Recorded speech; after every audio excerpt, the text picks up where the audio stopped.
Morjesta. Tässä oli viimeksi vähän ongelmaa tämän remmiohihomman kanssa. Eli mulla repees hitsisauma, tai hitsisauman vierestä repees suurin piirtein tuolta, tuopoiselta alueelta. Oli revennyt hitsisauman vierestä tää 2 millin pelti. No, mä heti ymmärrän, että minkä takia. Tai tämähän oli alun perin erilainen tämä. Mulla oli semmonen oikein niinku virtava. Tässä mulla oli niinku pyöreä tämä alun perin ja oli viisteet molempiin suuntiin.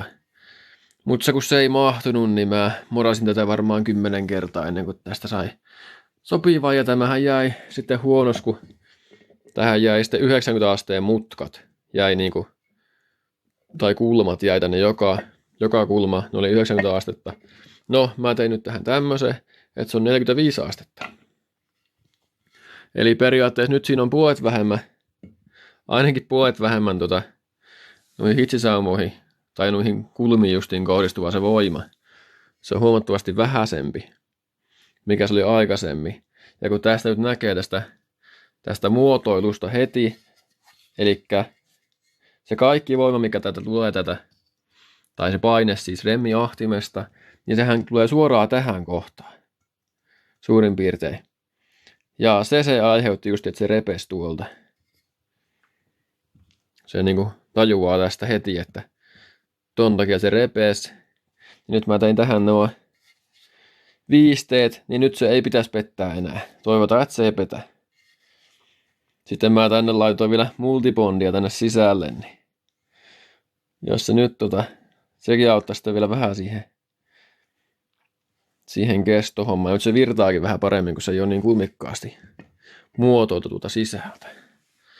Juu, mä näytän tähän nyt vielä, että miltä tämä näytti aikaisemmin, niin se oli aika pahan näköinen.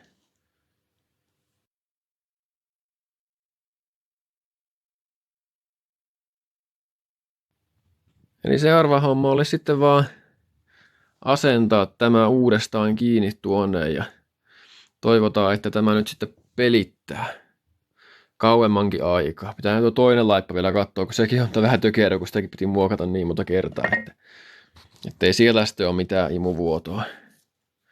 No tosiaan siinä oli se ongelma, tai sen alkoi kuulumaan remmiahtimen äänet kovaa ja sitten ei tyhjäkäyntiä saanut säädettyä enää, että se tyhjäkäynti oli hirveän korkea, niin se täältä oli imennyt sitä ilmaa vaan sisään sitten. Kaasuläpän ohi, niin se kaasuläppä ei sitä, tai ekusta ei ymmärtänyt.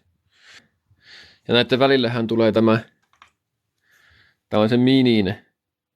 Oho, siinä on vähän ollut liikaa näköjään massaa, mutta tää tosiaan oli minin se bypass-venttiili, mikä tulee tähän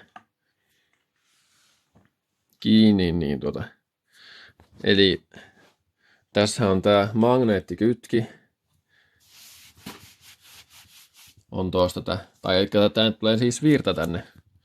Tästä jo näkeekin, niin tää tosiaan tulee virta tänne remmiahtimelle. Ja se ottaa kiinni, kun mä laitan sinne menemään 12 volttia. Ja sen takia, kun ei mulla normia, jos mä en käytä remmiahinta ollenkaan, koska se kuluttaa turhaa vaan bensaa, että sitä ei hyödy mitään matka-ajossa. Eli mulla menee tämän kautta ilma sitten ihan niin perusajossa vaan, eli tämä on täällä auki. Sitten kun mä tarvitsen ahtoja, niin mä löin ton vaan kiinni. Tai se menee automaattisesti sitten, kun mä vaan menee ahdoille. Tai tuo menee niin kuin justiin siinä niin kuin ennen kuin ahdot tulee, niin tuo menee kiinni vähän aikaisemmin. Eli tämä setti toimii tosi hyvin nyt, tämä systeemi.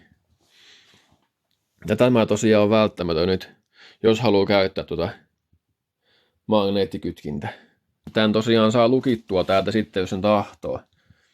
Pitää vaan ottaa yhtiä prikkuja välistä pois, niin se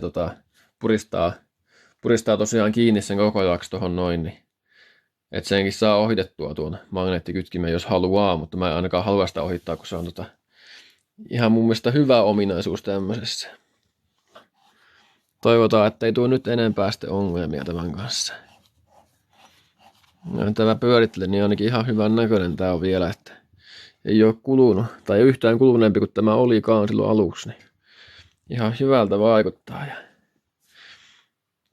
päästään taas jatkaa tätä projektia.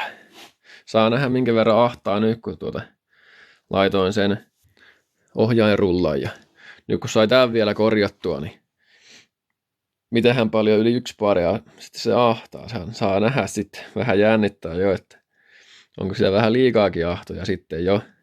Niin, tai sitten tuotaan se repeä tuosta, en tiedä, saa nähdä.